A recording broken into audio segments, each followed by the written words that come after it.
Hello, welcome to the Gaming Academy 2022. I think it's fantastic that so many of you took the initiative to take the first step into making your own video games. I think it's great. I think it's fantastic. And welcome also to Music and Sounds Fundamentals. It's the first track in the music path, and it's gonna be very basic. It's basic enough for everyone to understand. It's not gonna be a full-on theory course or workshop. I'm not here. This is not actually me. This is a recording. I did this entire recording for you guys. Unfortunately, I'm not able to be there for the first two sessions. But yeah, so unfortunately, I'm here. So I'm gonna try to make it as dynamic and interactive as I can, which is gonna be a little difficult. Hopefully, I'll be here by the last 15 minutes just to be able to take some questions and kind of introduce myself a bit more formally. But yeah, let's begin, shall we? First of all, a little bit about myself. My name is Mika. I am a composer here based in Montreal. I am originally from Lebanon.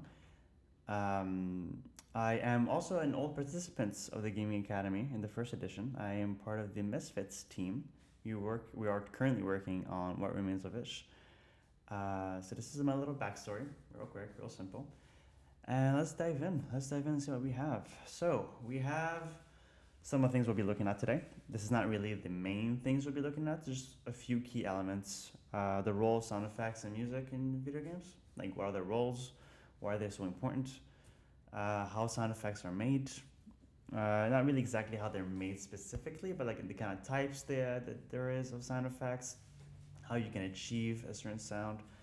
So I'm not really like a professional sound designer, honestly, to be honest with you. I am, but I do have a grasp of sound effects in general. So what makes a good sound effect? Because we know a lot of times you're playing a game and it's beautiful, the visuals are amazing, and then suddenly you hear the sounds and it's just really bad. And you're like, nope, that throws you off entirely. Next game. And BeepBox and Audacity, like I said, this is not a compositional course, but I love you. Some people mentioned 8-bit music and stuff like that. This is just a basic introduction of certain tools that you can use to make your life a little bit easier, essentially. And adaptive music. So this is how music works. There's horizontal and vertical. I'll get more into it when we get to it. And how we integrate sounds to game engines. It's not going to be, again, a full-on course, not a crash course. This is going to be like an introduction to the next steps, essentially. So here we go. So why is sound and music so important? If I was actually there, I would actually be asking you, but because this is a pre-recorded, I'm just going to answer it myself. They enhance the overall game, because I'm pretty sure you guys would have already gotten all these things easy in seconds. They enhance the game. People say it's 50% of a game. I don't really agree. I think it's more like 33.33%, because I think it's audio, then visuals, and then the programming. I can even include narrative and storytelling in there. So it really is a big important. It takes a big chunk of the importance in making a video game. So, I mean, imagine just playing a video game in complete silence. It's not going to be that great, honestly. They offer context to the player. I mean, just think of, for example, FPS, a first-person shooter, right?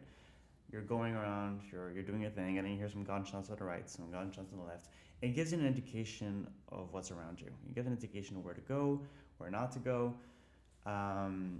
Sometimes, it gives little cues that you can't really see. They're not visual cues, but just audio cues. For example, if something's ready, if you're reloading something, not a gun, but anything else, and you hear a little thing, it's ready. Sometimes imagine you're playing a horror game and you hear footsteps or like a creaking door behind you. You know someone's following you. And again, those are little cues that you won't really get visually. And it's important to have those because you really want it gives a full experience of the game at the end of the day. They help the player fully immerse themselves into the virtual world. That is true. It goes hand in hand with the context. It really helps you fully understand and fully immerse yourself into the world you're playing, the character or whatever you're doing in the game. Think of Skyrim, for example. The sounds are specialized for Skyrim. The music, oh god, the music is beautiful. It's specialized for Skyrim, and it really just immerses yourself into the world. I'll give you an example. Imagine you're in Skyrim. I know a lot of you play Skyrim. Don't even lie. I know you guys play Skyrim. and you're into a cave, and it's been an hour and a half. You've been fighting horrible creatures. I mean, giant spiders, trolls, witches, and then you just beat the last boss. You're exhausted. You see a spark of light, and then you just come out of the light, and it's a beautiful day outside, and you hear it. You hear Far Horizon playing, and it's a beautiful day, and you just know that all of it was worth it. I went a little too far into it, but you get my points. It's worth it. It gives you the extra boost you need to really get yourself into character. They can create tension. Again, horror games are a big fan of tension. This is more, sometimes, I don't know, Outlast has those little tension cues with music, but a lot of times it's sound effects, like creaking doors, footsteps, trees crackling, all these things. It gives tension. You feel it in your bones when you play that game. They enable all sorts of emotions. I just described all different kinds of emotions right now. And that's true. Little nightmares, for example. You're playing the last little bit and you hear the little music and you start crying. I don't know. It really helps you understand the emotions that the character are feeling or what you should be feeling for the characters. I think that's great.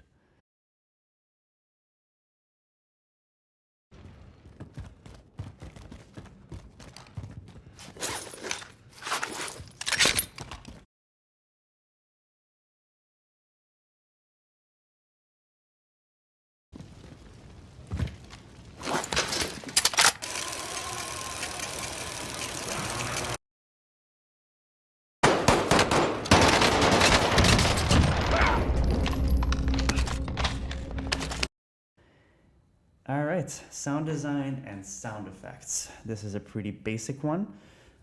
Here are some of the sound effects or sound design tools that we use.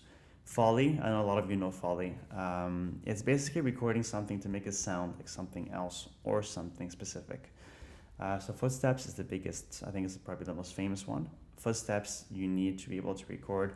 If you're stepping on leaves, at least you know what that sounds like. If you're working on concrete, you gotta make sure you mimic that perfectly too. It's really just recording. Most times, Foley have like whole studios. I'll show you guys in a sec.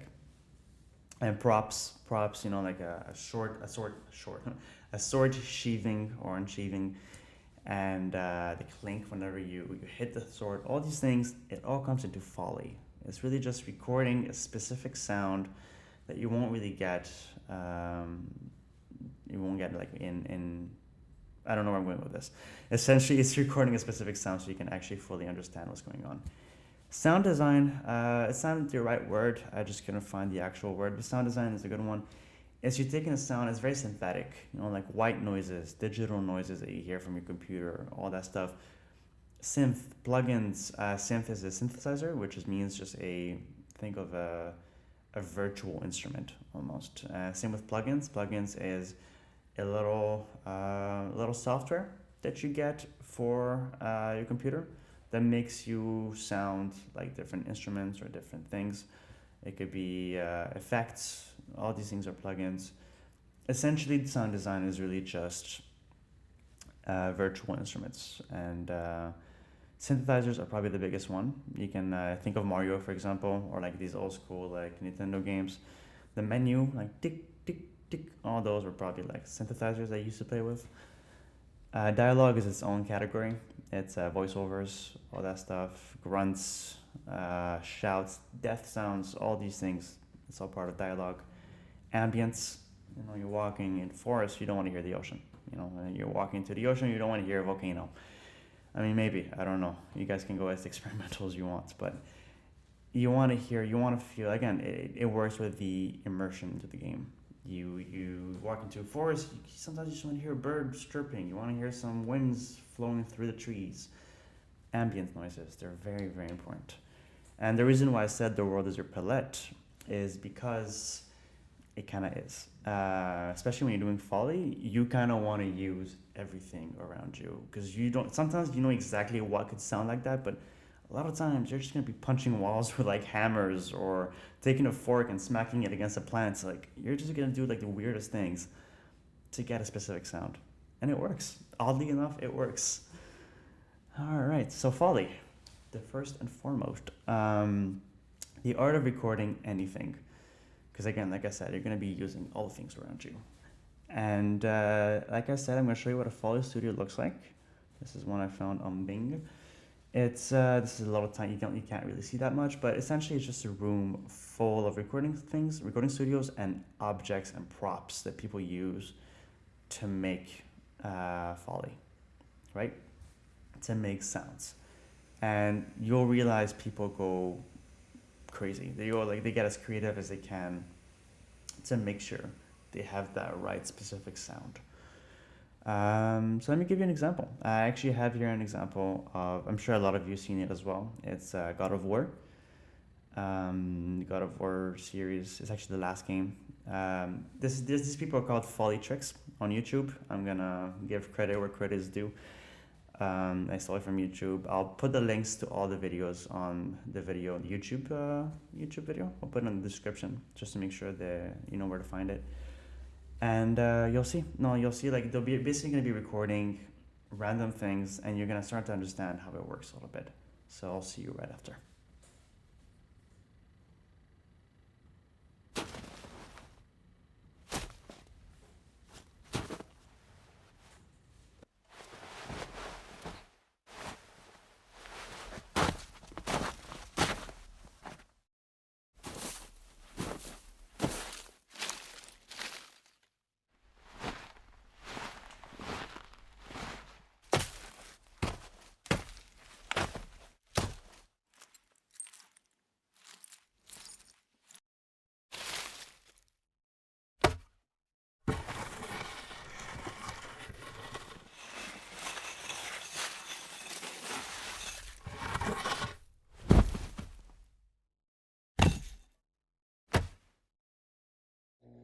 All right, so synthesizers and virtual instruments, how they work and how can they become sound effects.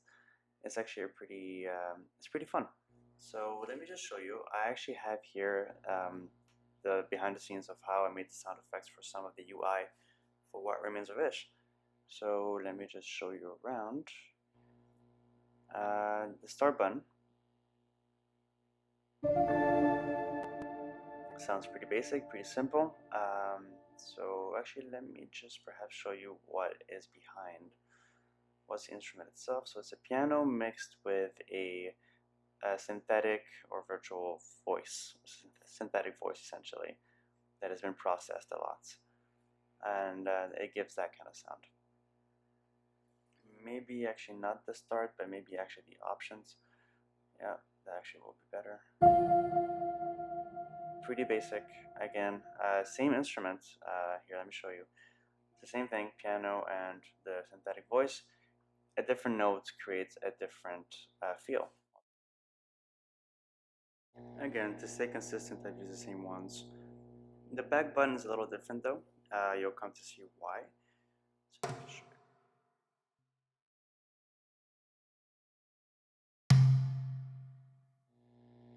So these are actually just frame drums, like Middle Eastern frame drums I found, and they sound great. And I think this just shows that anything can just be a sound effect if you wanted to. The pause button, again, same instrument as before, the virtual.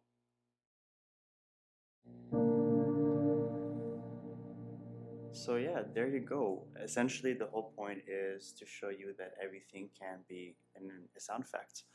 It doesn't have to be Foley. Any instruments, virtual instruments you may have, any real instruments you may have, your voice, your hands, all of it can be sound effects if you put your mind to it. Let me see if there's anything down there. No, these are all Foley, all recorded, audio recorded. So nope, let me just go back all the way. Oh, no, nothing here. Okay, let me just go back all the way up. The safe one actually is an interesting one. It's actually a mix of fire sound effect and a shout. So medieval tavern shouts that I found, and put them together and you get the sound effect for the fire.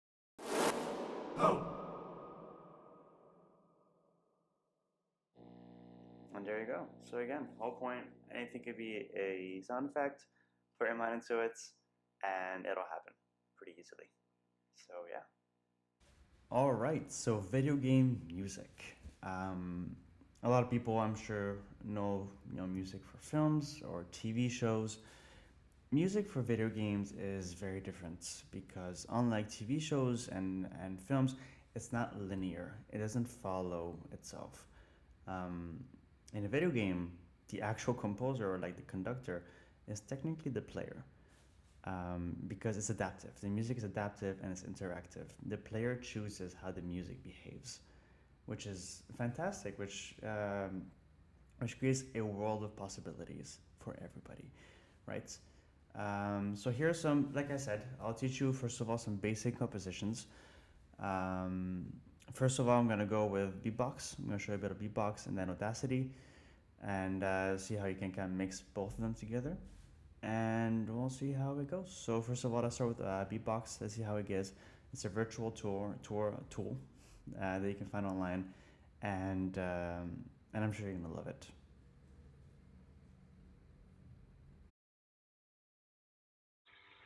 All right, so BeepBox, what is it? How does it work? It's just a online free tool that helps you make music on the go. It's very easy. I'll show you how to get to it. You just go on a browser. You just type beepbox.co, and there you go. You're gonna have immediately this interface. You're probably gonna be able. You're not gonna see exactly this. You're gonna see that most probably. So if you want to have use the best of it, just click on the same things I have. If you want, I'll keep it a second and I'll dictate what it is. You'd want to have here preview of added notes. You'd want show piano keys, allow adding notes not in scale, and I'll tell you why in a second. Use current scale as default, show octave scroll bar, customize all instruments, enable channel muting, and display song data in URL. So you'd want those on checked off. So I'll give you guys a couple seconds just to get there. So I'll just wait for a bit. All right, to Roo. So once we have all those checked, let me just explain how it works. It looks complicated, but it's actually really easy. So first of all, you have all these, play, skip, next, just like a normal things you say every day. We'll get to those later. So scale. Scale is just like imagine a house where all notes live in harmony.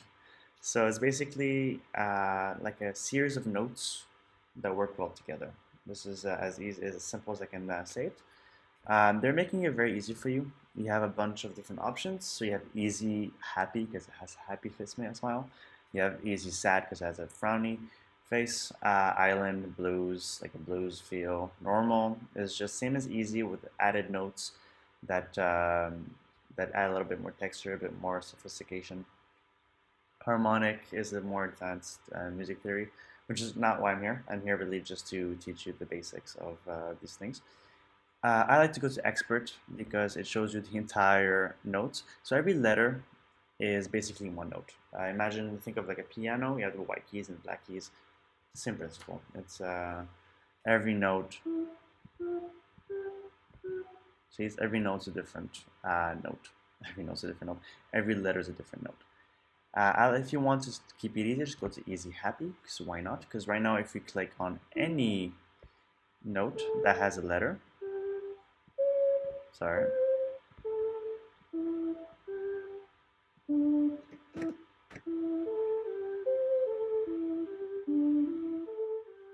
It will sound good because they work together.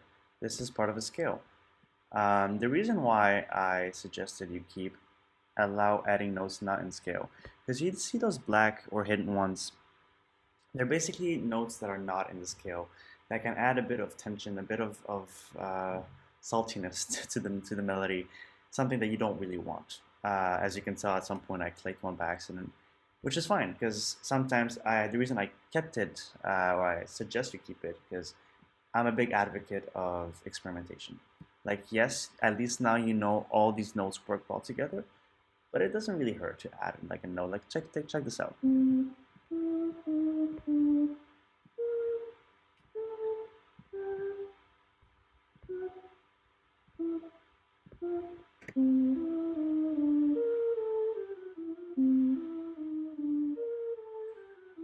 like it doesn't sound right, but it doesn't sound bad. Does that make sense? It could be like a sci-fi or a little horror-ish. You know, if you play those old school games like those little sci-fi or mystery murder, they like to add those extra notes to give the spice that you need. So that's a good way to have it. If you allow adding notes not in scale, you'd be able to add those notes, because if you don't have that, if it's checked off, you can't click it. If you click on the black one, it's going to click on the nearest one that has a letter. So keep it in. It could be very useful for you. And let's make music, shall we? So let's actually keep on going. Rhythm. Rhythm is basically 4/4 is the most common one. It's like 1, 2, 3, 4, 1, 2, 3, 4. 3 is 1, 2, 3, 1, 2, 3, 1, 2, 3, 1, 2, 3. 4/4 is perfectly fine. It's a safe space. It's a very it's the most common one that most people use. So we can keep it there. And let's make a chord progression. A chord is basically just notes stacked up on top of each other, and it creates harmony. Harmony is literally just means two notes playing different things at the same time. So, or the same thing, but just at the same time, as long as it's there. So let's make a chord, shall we? Actually, let's choose an instrument first. You have here something called type. This is all the instruments they give you, and for a free site online, they have a lot of instruments, and they don't sound half bad. I like pads, so I'm just going to go with a warm pad, and let's just write something. I'm just going to write something random. So this is a chord. And let's add another chord after that. So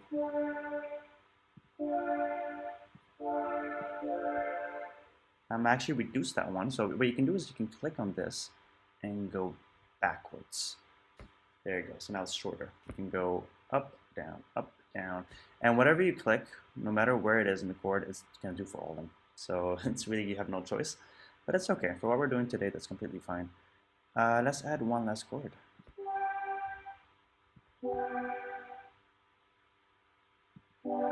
Actually, I'm on the D here. And this is all we have. It's too fast for my liking, which is perfect, so I'm going to show you this. It's called tempo. So tempo is, where's tempo? There it is. It's basically how fast the track is. In a way, it's how fast should an instrument play to stay on the beat. It's just a very simple way of explaining it. So right now it's at 150. You can go faster, or 259 for example. I don't want that. That's too transy. Let's go back to, I want like 88. That's perfectly fine. So way slower.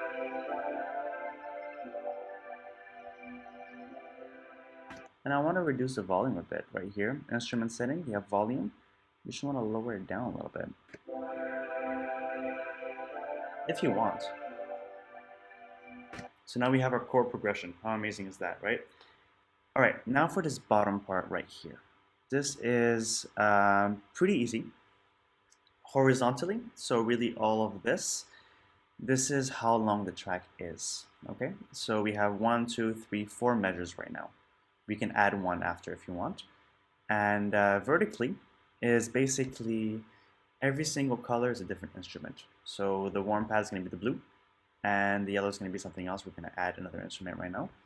So yeah, so let's actually add another instrument. Why not? So here we have the yellow. Oh, one more thing. Number 1. You see a 1 everywhere. It's not coding. I know you guys are obsessed with coding. It's not going to be 0, 1, 0, 1. Essentially, every single number is associated with a pattern. So you see what's going on this screen? This is number 1, right? So if you want to change it up throughout the whole track, you can do that. So I want 1 to play here. I want 1 to play here. But here I want to change it up a little bit, right? I don't want 1 to play. I will be playing maybe 2, right? I can go 2, and I can create something entirely different.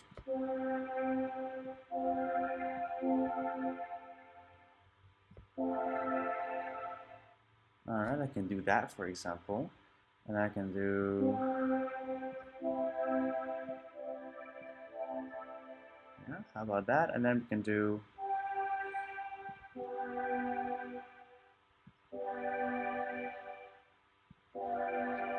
Why not?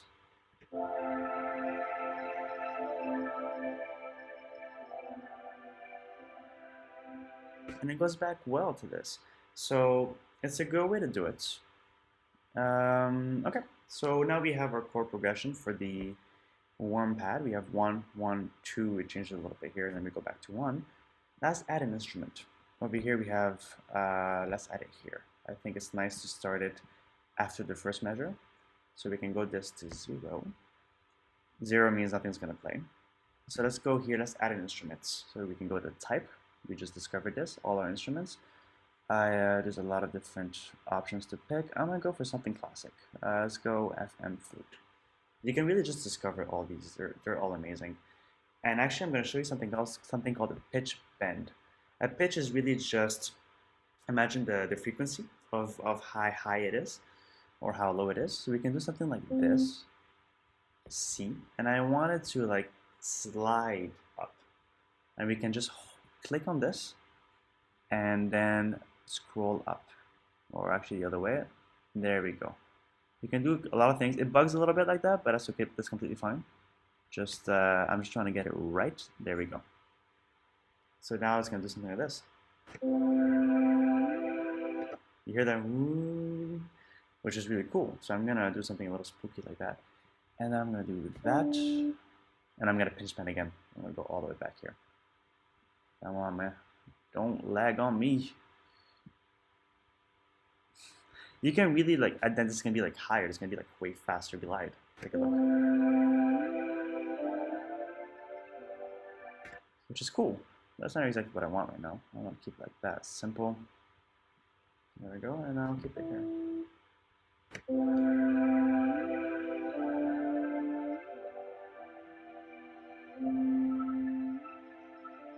And for number 2, I want to do something different. You know what actually I'm going to do? I'm going to put this back to 1. I wanted this to play again, the same chords as we have for the first 2. And here I want the second part to play. Do you see what I mean? And in this case, I'm going to go number 2.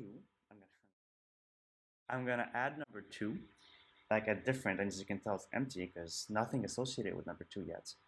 And I'm going to create another melody for this part. Let's try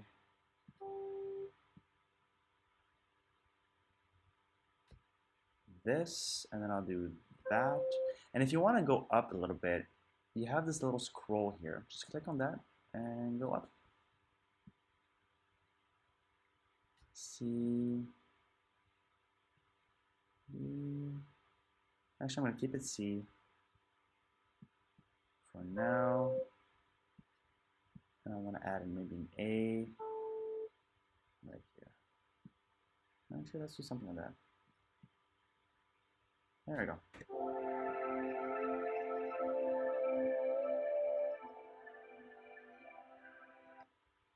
And there we go. And what could be also a good idea is perhaps we can add the same measure as this, 1 and 1. And that way it's going to just go, we're doing 5 measures instead of 4. So 1, 2, 3, 4, 5. Does that make sense? If I'm going too fast and you need some more help than anything, please let me know. Just right now I'm not here technically, but go on Discord, find me, send me a message. I can always help you out no matter what. And one more element that's very important is this purple thing. So this is determining what will loop. Right now it's only covering the 4 measures, so it's only going to loop these 4. I want this to be included, so I'm going to take this and drag it here. So now these 5 measures are going to be included. Let's take a listen.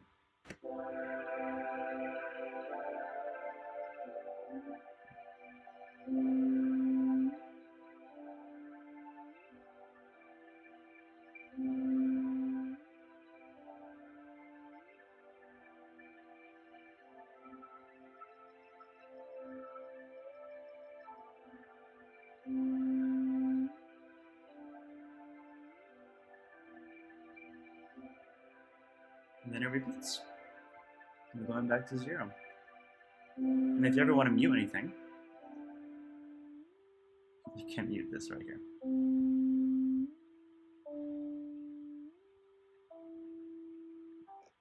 If you want to mute all of it, you can mute this, and then I can just play the Record. So now say you're satisfied with this piece, you're like, oh, I love it, it's perfect, this is exactly what I need. Great, and you want to share with your friends and your teammates, you can do that. Just go to File, go to Copy Song URL. So this song saves through the link. If I want to send it to my friends, I just send them the link. Imagine I just received the link, I go like, what is this? Go on the link, and there you go. You have the whole piece in front of you. But if I want to adjust something, if I want to add a note here, for example, because your teammates are difficult, no, I'm just kidding, this changes the link. So the original link that was sent will take you to the original piece.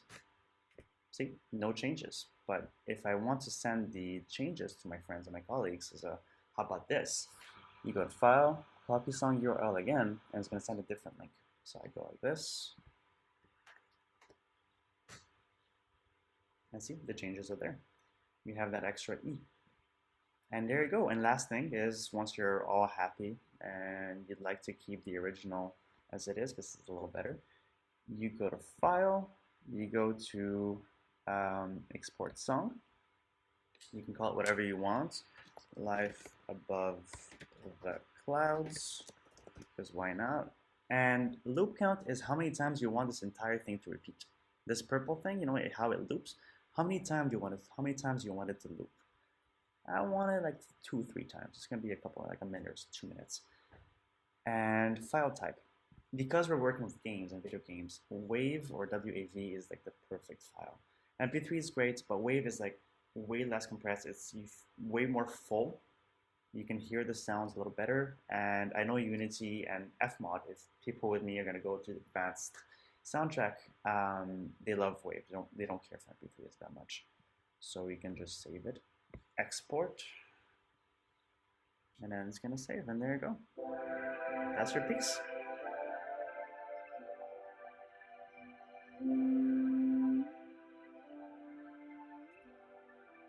And then there's 2 minutes of music.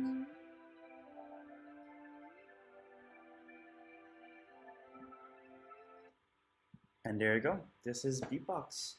Pretty simple, pretty self-explanatory. I hope I wasn't too fast. If you have any more questions and you want more in-depth knowledge, I just discovered this a few days ago. To be very honest with you, I'm not too familiar with BeepBox as much, but it's pretty easy to figure it out. So if you have any questions, just let me know on Discord and I'll do my best to answer you. All right?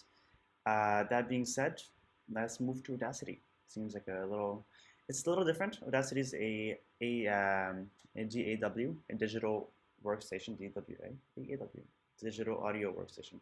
Jesus. I'll explain more and further when we get there, okay? See you there.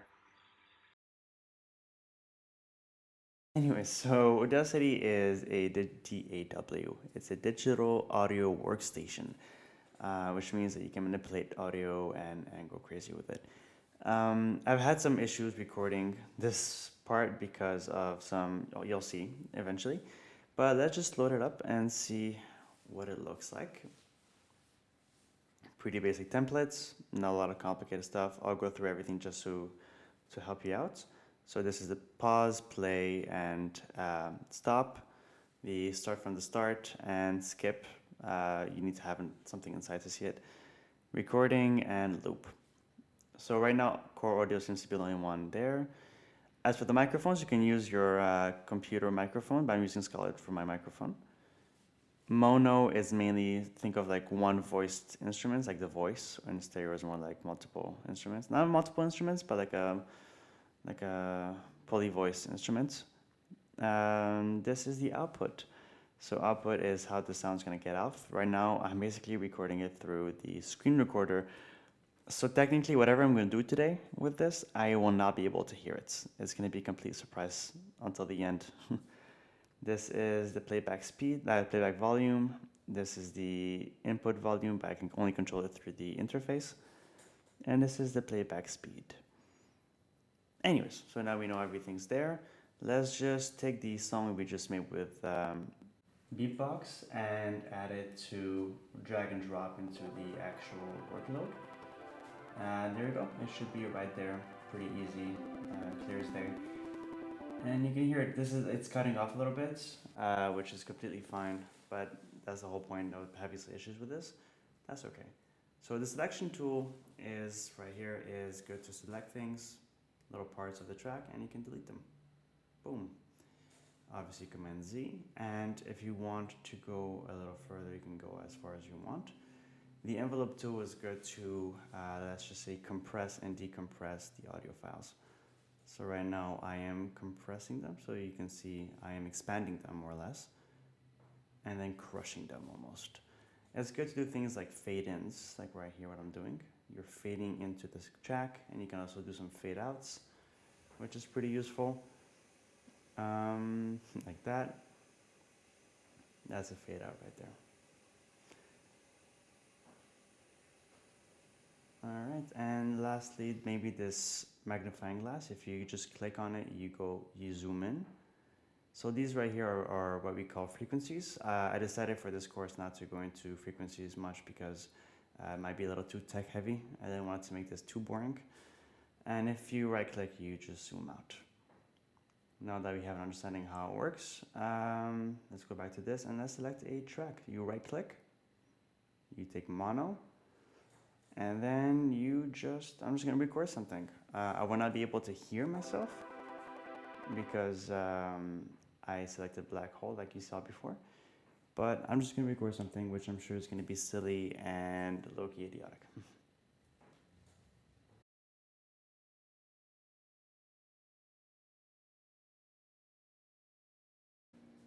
And here we have it, our recorded little clip. You can just press enter to go all the way back to the start of the track. And let's just press play.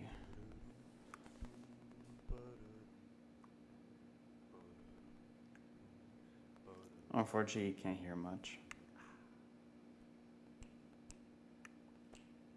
Can you guys hear me? Test 2, 1, 2, 3. This is a podcast about polar bears. Yeah, so as I said, you can't really hear much because of the playback. I forgot to raise it a little higher. But essentially, it's you can hear me as bright as day. And you can just stack up. You can stack as many as you want. You can do harmonies with yourself. You can go, the possibilities are endless. This is really just a perfect workstation to go a little crazy, essentially. All right, so how does music in video game work? How does it move? This is the fun part for me, because this is something that you don't really learn a lot out there in the world. So, I've mentioned it before, it can go horizontally or vertically. So don't get too confused or too overwhelmed with horizontal resequencing or vertical layering. It's the easiest thing you'll ever learn in your life. Horizontal resequencing is basically linear, right? Imagine you have an iPod and you want to go to the next song, you press next. This is it. You go, for example, explorational music, then you go to battle music, and then it can go to silence, it can go backwards. It doesn't really have a specific way to go, but the whole point is that it switches tracks. It switches to a whole new different kind of music. As for vertical layering, think of it of the one track, and then things are just stacking up on each other. So let me just explain a little further. Horizontal resequencing, here we are. So we have explorational music, and it can go to any of those four. It can go even more to explorational music. It can go to a different part of the exploration music. It can go to silence. It can go to battle music. It can go to puzzle music. That all depends on the player, on you. It all depends on you and where you want to go. And then see, it just follows each other. Say you are exploring, then you find a person, you don't like that person, you punch him in the face, battle music, bam, done. You win the fight, then you're back to, and then it depends. You can go back to exploration music, it can go back to silence, and maybe you come into a room, and then that room is a puzzle, and then the puzzle music comes into play. That is a point. It sequences itself, it resequences itself to the next piece. Does that make sense? Hopefully so. So I have an example for you. One of my favorite games of all time, Assassin's Creed Brotherhood specifically. Here's an example of a horizontal resequence. You're gonna see he's gonna get noticed, he's gonna get beaten up, he's gonna fight music, battle music, then goes back to exploration music and a bit of silence at the end. Take a look.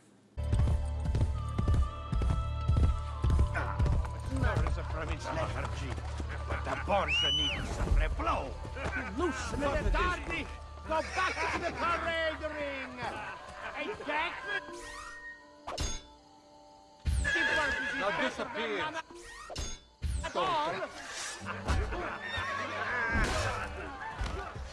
Sorry. Am I in your way?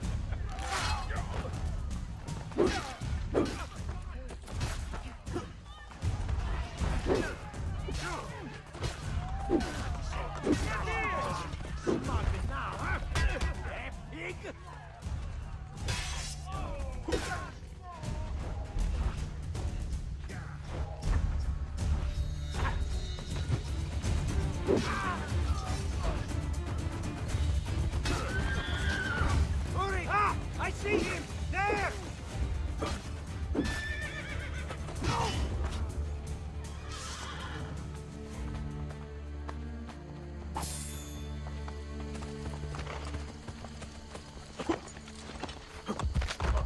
Son of...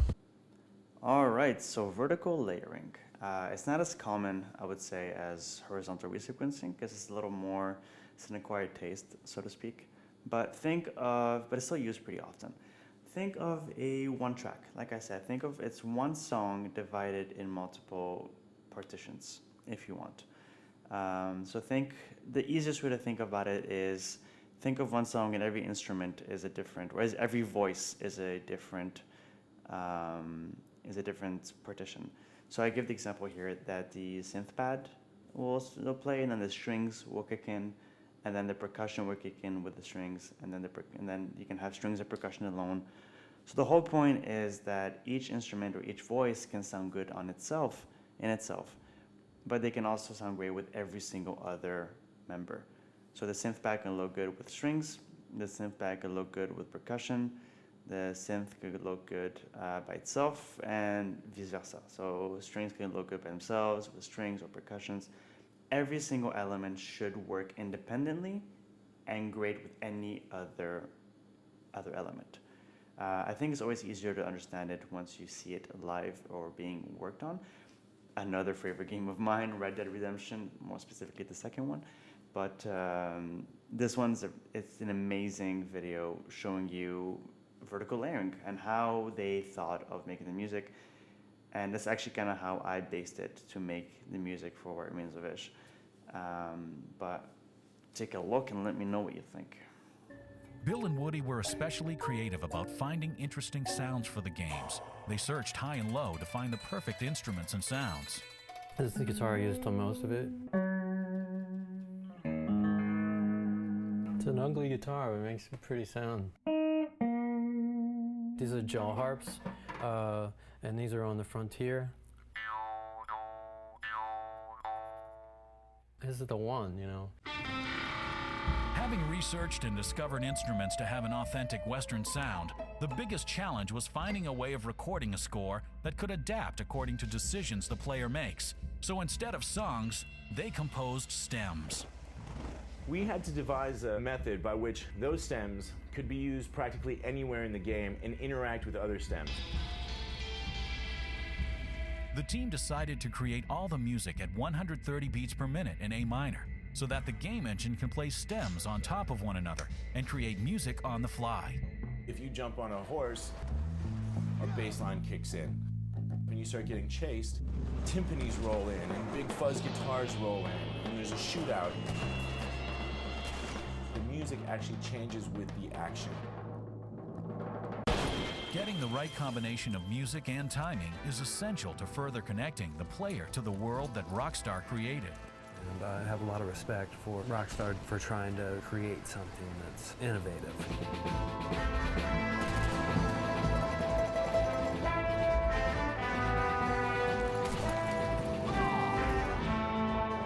It's a super cool project.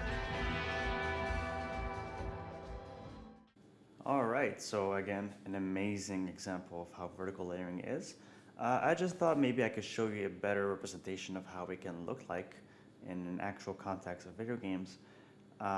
So what I have here is just 5 tracks that I've just recorded and I composed really rapidly. It's pretty simple stuff. Just to show you a bit how horizontal resequencing, sorry, not vertical layering is and how it works. So what we have here is basically we have, like I said, 5 tracks. We have the horns, we have the heavy percussion, the light percussion, the bass strings, and the high and mid strings like the violas and violins and stuff. So the whole point is that each one of these tracks should sound good on themselves, by themselves, and they should sound good with every single other element. So what I thought could be fun is that we can listen to each one and then we'll see them together.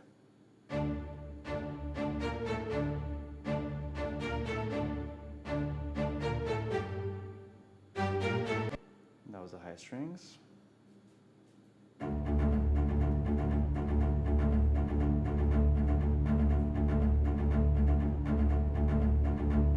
Pretty repetitive bass.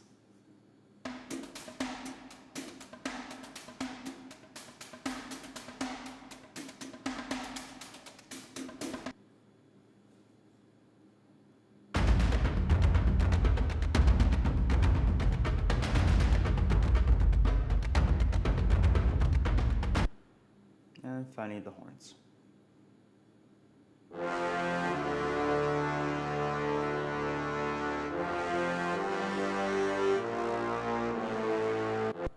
So, as you can tell, each one of these tracks sound good by themselves, so let's see how they behave with each other.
Alright, so now we know basically how vertical layering works, which is fantastic.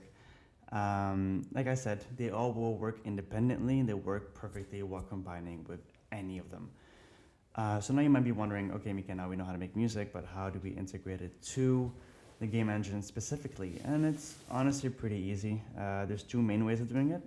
Either you do it directly into the game engine, either Unity or Unreal. There are a few methods of doing it, which will be actually the next track. I'll be showing you guys how to do that. Or you actually do it from a middleware. What is a middleware? Is basically think of it as a middleman, just like the name says. It's basically something that goes in between the music and the game engine. You integrate it into the game engine, and all the modifications and details you do into the middleware, and that will work, and it will be perfectly fine. Some examples are Fmod and Wise, which are the 2 company and professional standard middleware. These will be more, I'll be showing you Fmod into the more advanced music tracks. Because it's really fun. The possibilities are honestly endless. You can go crazy with it. And it has so much room for experimentation, and it's just beautiful. So thank you again for tuning in. Hopefully I'm back, but for the possibility that I'm not back, I apologize. I'm not here with you guys. If you have any questions, please, by all means, go to Discord, send me a message, or just let me know. I'm always around. And if I talked a little fast, which I'm sure I did, so I apologize for that. I can talk a little fast sometimes. If I did, and you want me to go back on something, or you want me to explain something more in depth, please let me know, and I'll be more than happy to just help you out, okay? I hope you learned something. I hope at least a little detail that you learned today that you're like, I like that little details. I'm going to take it home with me. I hope you learned something. If so, perfect. If not, talk to me. I'll find you something interesting that you might learn. I don't know. But yes, thank you again, and have yourselves a great day. Take care. Cheers.